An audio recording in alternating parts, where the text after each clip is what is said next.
My name is Akiko Miyake Stoner. I serve as senior pastor of United Japanese Christian Church in Clovis. Our multicultural congregation is historically Japanese American, JA, but we welcome people of all backgrounds. The elders in our congregation, the Nisei, or second generation, were children and young adults during World War II. Many of them were among the more than 5,000 innocent American citizens and legal residents incarcerated here at the Fresno Detention Center, euphemistically called the Fresno Assembly Center. This was in response to the signing of Executive Order 9066 by President Franklin Roosevelt in February of that year, authorizing the removal of any or all people from military areas as deemed necessary or desirable. The military defined the entire West Coast as a military area, home to the majority of Japanese and Japanese Americans living in this country. People were brought here in May of 1942. Barracks were erected in just 21 days. They were built inside the racetrack area.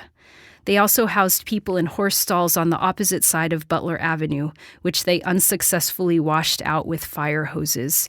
You can imagine the stench, especially in the hot summer months.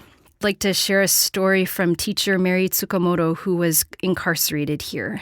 She had her summer speech class take part in the 1942 4th of July program. She says, "Because we couldn't think of anything to do, we decided to recite the Gettysburg Address as a verse choir. We had noted artist Henry Sugimoto of Hanford draw a big portrait of Abraham Lincoln with an American flag behind him.